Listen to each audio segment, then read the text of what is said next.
kind of 7 learnings from 14 years of planning a church and leading a church in East London. Just to give you the context, I pastor a church in Stratford in East London, where the Olympics were 12 years ago, 2012, that wonderful summer.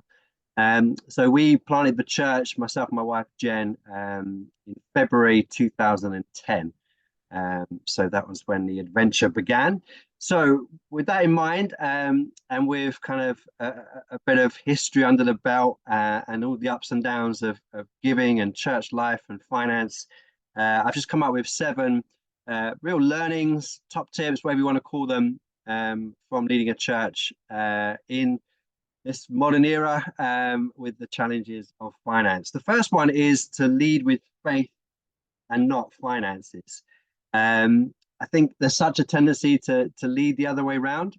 The tendency is always to think finance first and then faith. Well, we've got this amount of money, so what do we have faith for? And my experience has been, and I think biblically, you can see the mandate that we're called to live by faith first and lead by faith first, and then finances follows. So just some really real examples. So when we planted the church in 2010, we had a little bit of money. It was a New Frontiers church plant. We had a bit of money that meant for the first 2 years, along with the small group of people that we were gathering, there was some money alongside that meant, well, for 2 years, there's money that will make this work, will make this kind of an entity that will happen and will work, but there is no guarantee beyond that. So we stepped out in faith, almost not knowing what you're doing. You step out in faith, leading a church with finances for 2 years, but no guarantee beyond that. So that was a really helpful beginning model, that you were leading in faith, planting in faith, but with some finances to help you. And then each of our significant moves, each of our significant shifts in the life of the church have all involved faith first and then finances. So just really briefly, so after 3 years meeting in a canteen of a secondary school, we had the opportunity to move to a theatre in Stratford, an art centre, probably the best venue that you could hire locally for church. It was a whole God thing how it came about, but it was doubling and a half in terms of rent per week. Per week. So that was a huge kind of faith step of finances. We had enough for 6 months to double and some more, and we had to buy extra equipment and do all these extra things. So there was enough finance for that for 6 months, but then not beyond that. So we had to take that faith step. If we hadn't, someone else, another church would have stepped in. So God had opened up a door, and then it was faith first and then finances. So again, it's not blind steps of faith. We had 6 months in the bank, but equally, if you were being ultra conservative or ultra cautious, you could have asked or said that it was a bit of a risky thing to do. So faith, leading with faith, and then finances will follow, and finances followed, and we never had a problem paying the rent. We never had a problem with finances once we took that step to meet at the art centre. And then just bringing it a bit more up to date, after COVID, we had an opportunity to take on the lease of a building. That's again a whole kind of God story in itself, but that meant from going to hiring somewhere, and then obviously during COVID, we were online and actually saving money. We had this opportunity to take on quite a large property in East London, but with a huge kind of monthly rent that kind of went with that. Again, it was a faith step. There was finances. There were some finances that had built up over COVID.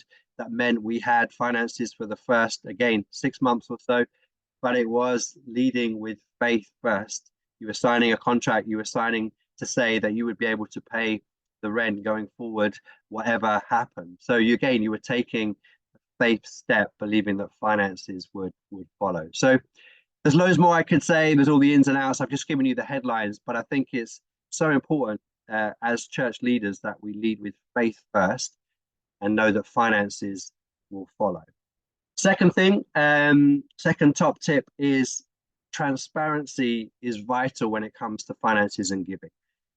So just in my life of a church, I think it's so important you tell the church, where you're up to, where the church is up to in terms of finances, whether things are going well, whether things are going badly, whether things are just the same. So just some things that we do. Every church will be different, but this is some things that we do to make sure there's transparency. So twice a year, we will have like an extended notice.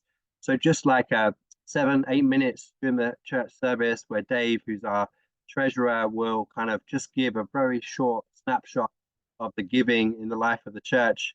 Just a few bar graphs, few charts, very simple, just outlining kind of budget and giving, just to give transparency in terms of where we are up to. And then once a year, we would do a very simple kind of booklet, which is literally like 4 sides with some bar graphs again, some summaries. I'm not very good at figures, but even I can understand it. And it just simply shows where we are, whether we are under kind of the budget line and heading for trouble, whether we are bang on, or whether we are kind of in faith for more and all that God might have for us. So I just think whatever you do it, however you do it, having some transparency regularly in the life of the church is important for people to know, because they don't know then. Sometimes people don't know whether to give, particularly because there's a problem, or they don't know to give because there's a faith step. So just giving and being transparent with our finances and giving is really important. And just one other thing on that, we would then put online kind of like an annual, kind of for the year previous, like an annual report that people can access, that people can look at, just so it's completely and utterly transparent.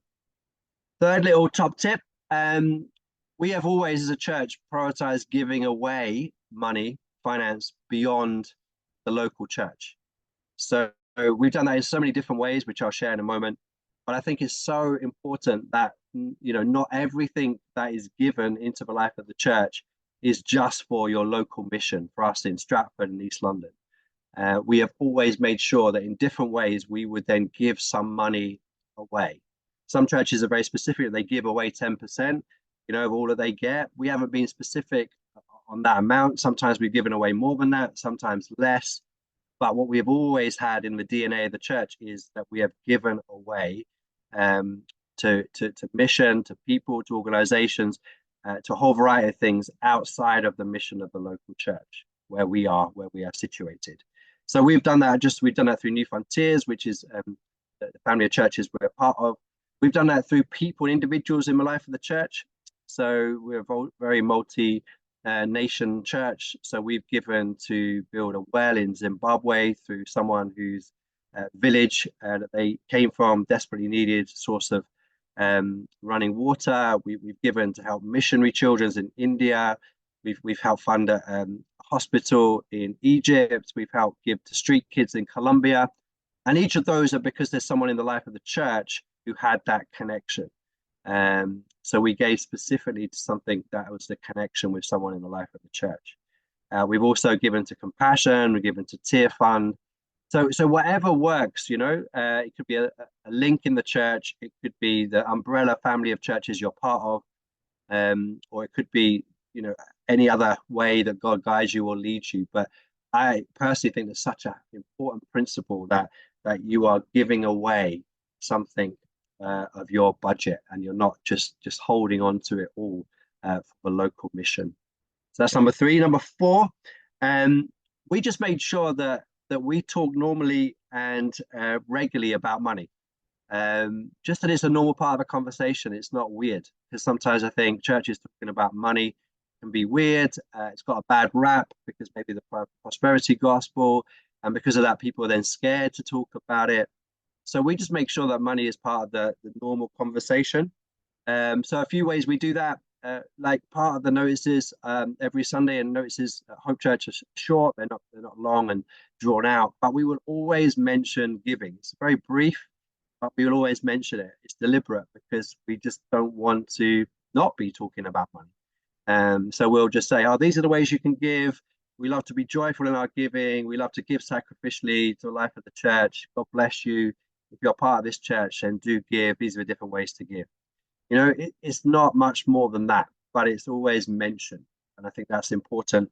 And then the second thing is we do occasionally have a preach that will be on giving and money, but I always say to the other preachers, I preach probably predominantly at Hope Church, but I try and bring into sermons kind of examples of giving money that are just part of the everyday kind of point of the preach you're making. It's just part of the application. So you're just talking about, oh, you can do this and give this, and so that giving of your time, your talents, your treasure is just part of what you do as a Christian. So yeah, I do think there's moments for special Sundays and special preaches on giving, theology of giving, but we try as much as possible to just make sure that money is talked about, giving is talked about regularly and normally. Like I said, during the notices, in sermons, just regularly and normally and regularly and normally. Fifth point is that I've noticed over 14 years of leading the church that people have different pockets when it comes to giving. So, you know, people will give their set amount of their tithe, their regular giving, and then you do a special offering, and people will give extraordinarily as a one-off. So you might think, hey, you know, that's frustrating. No one's general giving is going up. There's or people are giving a very small amount into a general giving pot. But when it comes to the big ask, or it comes to the special offering of giving something away or beginning a new ministry, or then you find that people suddenly have a different pocket, a different amount of money. And I think that's true for those that are generous. And I think for those that are true, that, you know, if you want to be really candid, people you think, I know you have much more money than that, and you seem to be, you know, not giving much to the life of the church, but, you know, suddenly the special offering, the ask, the kind of give towards this, and people will give very generously. Sometimes people give as well to something specific that's on their heart. So maybe something to do with youth. You'll find people give generously towards that, and they wouldn't to maybe something else. Sometimes people give very generously towards overseas mission when they find it harder to give to the regular kind of life of the church. So I just think, you know, as church leaders, we need to have that mentality. We need to be reminded that people have different pockets when it comes to giving. Sixth point on top tips, things learned, and I'm not going to preach this, but it's just interesting that Malachi 3 verse 10, which I'll just read, it says, "Bring the whole tithe into the storehouse, that there may be food in my house. Test me in this, says the Lord Almighty, and see if I will not throw open the floodgates of heaven and pour out so much blessing that there will not be room enough to store it." And it's just really interesting that God asks us to test him when it comes to finance, when it comes to giving. As I say, I'm not going to preach that verse, I'm not going to unpack it, but it's just one of the few places in scripture where it talks about testing God, test the Lord when it comes to finance. And I think it's because obviously we can have our deep securities in finance. And I think that's something God often wants us to put our faith and trust in him and not in finances. And I think the other thing is that, you know, finance is like faith. Faith is a muscle that you need to use and you need to build up, just like going to the gym. You know, you need to use and build up your muscles, whether it be pulling weights or running on the treadmill.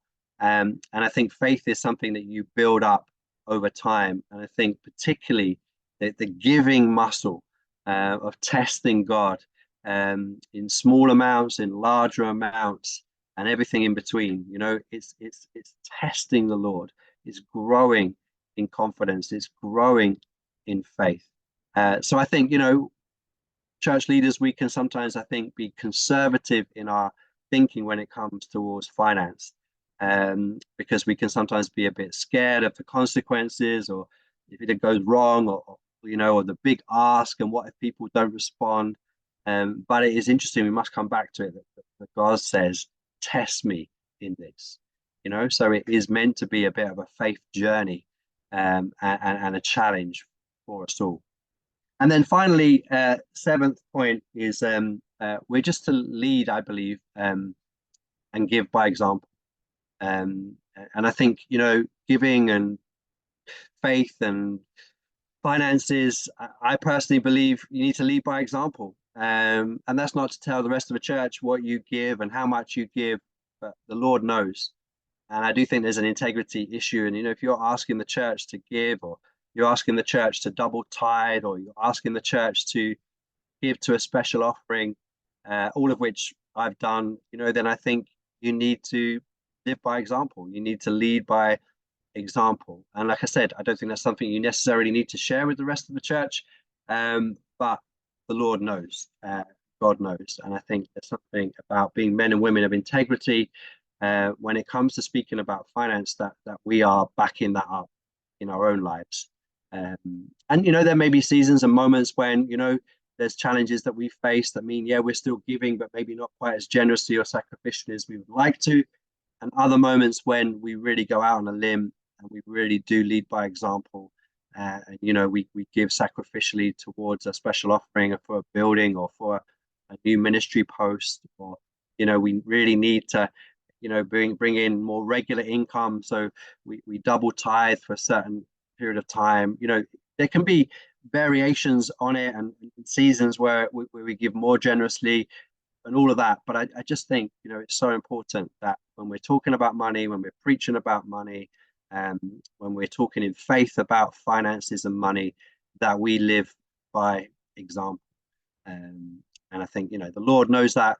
It's not necessarily something that we need to proclaim and share with the rest of the church, but I think there's something of integrity when we do that. So there you go. There's 7 very practical, I hope, top tips. I'm sure there's so much to unpack behind them, and there's many stories and kind of ups and downs as well. But there's 7 top tips on finance giving for 14 years of leading a church. Okay. So Ruth, you work for Stewardship. Kind of what is your role, and who are Stewardship in kind of 140 characters, whatever it is? Wow. Okay. So hi everybody. Whoops, I'm just dropping things. My name's Ruth, and I've worked in the charity sector for about 20 years for various international development charities, and more recently, I just did 6 months as head of fundraising at Home for Good. And I moved on to Stewardship in September. From my experience of working in the charity sector, who I thought Stewardship was, I was quite surprised when I joined Stewardship as to who they actually are and what they actually do. So Stewardship is a generosity organisation. We are a registered charity, and so people open up giving accounts with us in order to bless ministries and missions. We have 6,000 charities and 4,500 churches with partner accounts, which means that when you have a partner account with Stewardship, people are able to give you money. It's completely free. You don't need to pay anything to have one of those accounts, we really hope that just blesses you. And what we want to do is encourage people to be more generous with what God has given them, to really think about, what does being generous in life mean? What is the spiritual aspects of generosity? And we want to encourage our donor base, which we've got about 30,000 people that use Stewardship. Now, in my previous roles, I thought Stewardship was the people with the very large donors that could potentially help with significant funds. But actually, when I started working here, I realized that there's a massive split. So of that 30,000 donors, half of the money, about £55 million, actually comes from people just like us who are tithing 10%, 6%, 4%. And we've just done some research on that, which I'm sure Claire will mention at some point on this call. And people are able to give, a couple of £100 a month away. And that totals £55 million a year. Then we have the large donors who are able to give around £50 million a year. But it's not just about those large donors. We have this amazing community of generous givers who invest their money into Stewardship. And then we are able to then ask them, where do they want that money to go? And so the money, once it goes out of people's bank accounts and into Stewardship, it actually becomes Stewardship's money. And that's where this is quite unique, because then the donors will say to us, well, we want it to go to our church, we want it to go to these 4 charities, or maybe there's a friend that they have that is doing a mission somewhere that they would like to bless them. And so happens is that the idea that people would give all of that money away that they're putting into stewardship actually isn't the case. People are starting to accrue credit balances. And so what people are doing is they are putting that money in and then saving it up so that when God inspires them, when they see something that really touches their heart, that something they might see on Instagram, they might walk into your church and you inspire them. There may be a wedding or a baptism, or for whatever reason, you've done something in the community and they, they're from another church and they come and they see what you're doing. They will be inspired to actually go, do you know what? I'm really, really inspired by that. And God is speaking to me and I want to give that money into this mission. And so then they will have that money there available. And it's not like similar to asking people to take out of their bank account, because that money has already been given away. So they're able to be more generous with that money than perhaps if you ask somebody to give directly out of their bank account. So my role is Director of Partnerships. So I look to see how I can help churches and charities come together to increase generosity. And I work with Claire, and we are here to support all churches, all charities who would like to have an account with us so that we can inspire generosity, not just from the people that they have already on their donor base, but to inspire generosity from our generous community of givers. Right, and we're going to go into detail now, but there's also a whole range of other things that Stewardship do for churches around kind of governance and charity law. Do you want to kind of give us a very quick snapshot of what those things are? Because they're just really helpful that I think the average church doesn't know about them, but actually for a very limited amount of money or even for free, there's real advice there. So do you want to quick share what they are? Yeah, so this was the other bit of stewardship I had no idea. There's three bits I didn't know. So where our incredibly generous donors are able to give very large amounts, but they're holding that money with us while they're praying on it as to where they want it to go, they're actually saying to us, use that as an investment and actually loan that out to churches. So there are a number of churches we have a loan book with at the moment who we are lending money to them so that they are able to complete their buildings, their capital projects, where people are actually buying buildings. It's not a mortgage, it's a leveraged loan against the property. It's not a mortgage, just to be clear. But the blessing of that is, as opposed to going to a regular bank, Stewardship knows that Christians are honourable and will stick to their pledges and promises. And so we're able to take your pledges that people would say, I might not have the money now, but I'm expecting to have money over the next 2 to 3 years. They will pledge that to you. And we are able to take those pledges into account when looking at whether you can be accepted for a loan with Stewardship. If you wanted a new building, if you want to do building works, depending on what it is that you're after, there's a conversation you can have with our loans team. So that's a really interesting thing that I didn't know about at all. Then there's this whole other piece, and I'll be honest, I am not the expert on this and I'm not the right person to speak to, but I am always the first point of contact to send you to the right person. I'd like to call myself triage, I think would probably be the right word for it, because I am not an accountant. However, we do have the most incredible set of people who do accounts examination, who really understand church accounts. My own church is a great example of this. They went to a high street accountant who didn't really understand church finances. When I started working here, I brought our church accounts and my pastor to come and meet with one of our accounts examination specialists. They looked through our accounts, how they've been done, and they were like, oh my gosh, like this person, whoever's done this, did not understand church. And so they've been able to unpick it and put it back together in a way that's much better, much clearer for people to understand. Speaking to Mark's point about transparency, for people to be able to look at those accounts and for it to make sense to people is actually really important if they're wanting to invest a significant amount of money into your church. And so being able to have those accounts laid out really simply for a church was just a complete game changer for us. We also do payroll, which I've also taken on at my church as well, so I'll give you a little story. Chris is in her 70s. Chris is amazing. Chris has been doing all of our accounts at church for the last 35, possibly 40 years. She's amazing. However, Chris is definitely not very well now, and she has Crohn's disease. However, she's the only one that understands how to make payroll work. And she was in hospital having part of her bowel removed, and was still having to run payroll from her hospital bed because she was the only one that knew how to do it.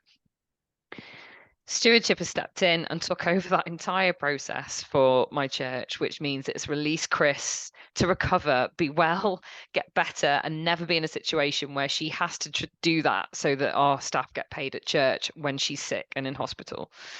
And so we do payroll. We do about 42,000 pay slips a year to Christian workers, to pastors, to youth workers, and everything in between. If you've got operations people or finance people within your own church, you know, anything like that, then we're able to run payroll. And we've got consultancy helpline and legal advice and all sorts of things. But there's one thing I learned about 3 weeks ago, which I just completely blew my mind, which was on our website, you can go to our resources hub, and on there, I think it's £40, you can download an entire pack, which is all of the governance paperwork you would ever need for your church. Everything, so that you can take those and simply tweak them so that you've got all the processes, all the governance paperwork that you would ever possibly need for your church. And these are things I just had no idea existed. Oh, and one last thing, individual partners. If you have somebody in your church who is looking to go and do mission somewhere and they're going to be raising their own support, if they join an organization like, say, Wycliffe Bible Translators, and I worked there for about 3 years, thank you, Claire. If they went to work for Wycliffe Bible Translators, Wycliffe can claim the gift aid for those people back. However, if you're going to do something independently or something as part of your church, you're not able to claim the gift aid back from friends and family who make donations directly into your bank account. However, if you have a stewardship individual partner account, people can give money into that individual partner account and we can claim the gift aid on behalf of that individual. So you're not missing out on that 25% that the government could be giving you to top up the funds that your friends and family are so generously giving you. So just make that aware to anybody that's looking to do mission in your church. Thanks so much. It's really helpful. So I think the stewardship is much more than just big givers giving chunks of cash.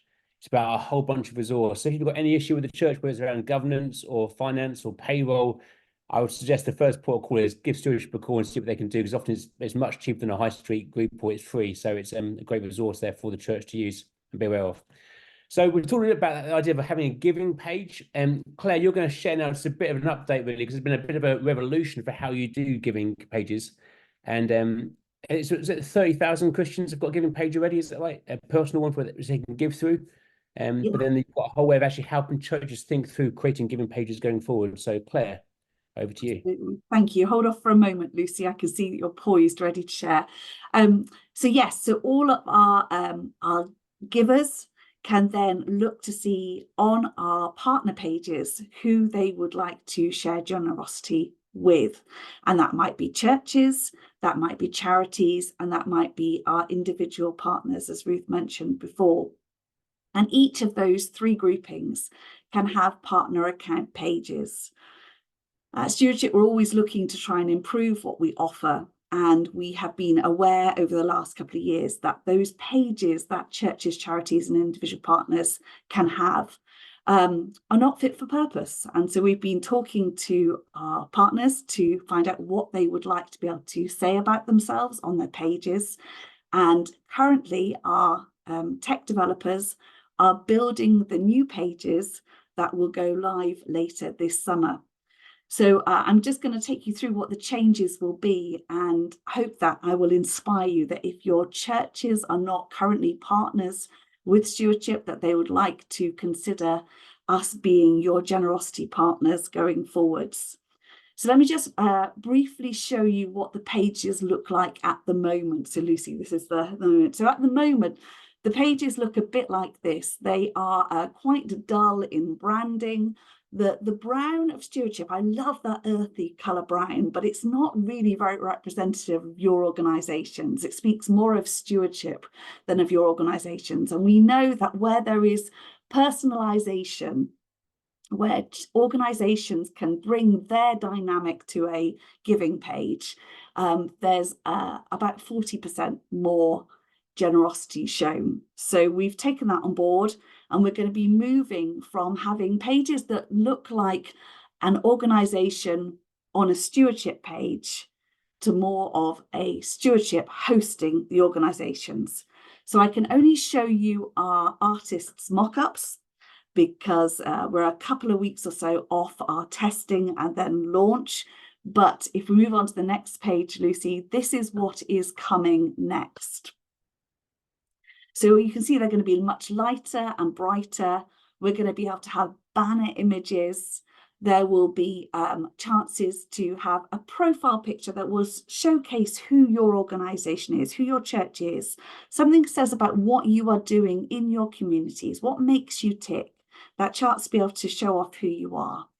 And you'll notice then that there's that. So obviously, as I said, we're not built yet. So this is as if it was an organisation, and our designer has chosen Sonos as the organisation to show. That won't be real. But you can see there's a Sonos logo there. And that logo, that little black logo there, will be your bespoke logo that will follow all the way through the giving process. And that means that people who are giving to your church have a confidence that they're in the right place, that they will know that Stewardship have done lots of due diligence in order for your page to appear on our site in the first place. And so they can follow that through, and that logo stays through the giving process, and they've got a confidence that the money is going where they are intending for it to go. You'll see that charity number is there again, just confidence on that you are a legitimate cause to be giving to. And then you'll see a series of social media logos. And we know that givers love to know what's going on with the organisation that they are giving to. The more that they feel involved in the cause, the more likely they are to release generosity. And so for the first time, there'll be the opportunity for you to be able to link your church and charity social media comms. Only the socials that you are part of will appear there. So there will be no dummy buttons that can't be clicked through. But that will just mean that your givers can feel fully involved. That also means that whilst we love the idea of you coming in and keeping your stewardship page up to date, a couple of times a year you can come in and check it's all accurate still, but actually they'll be able to get up-to-date information on what's going on with you by linking through to the socials. There'll be a click-through button through to your website, and you'll be able to have a custom URL so that when you share the URL for your stewardship page, now be that through a QR code or a giving button on your website, that will come through to a URL that's got the name of your organisation, your church or your charity there. If you haven't bespoke that, it will just have your stewardship number, but actually it's really easy to bespoke that to say stewardship / the name of your church. If you can move on to the next one, Lucy, because I'm trying to keep this really brief for people. The big change then is that you will have the opportunity to tell your story, who you are, what makes you tick, what are you doing in your community? Why would people want to be generous towards you? For the first time, there'll be a chance to have video and blocks of image, as many images and blocks of text and videos as you want, so that you can communicate really clearly those points that Mark was talking about before, what it is that's important to you as an organisation. Those things we think are going to make the most enormous difference. But the next development for us after that, if we could go on again, Lucy, will be some intelligent search.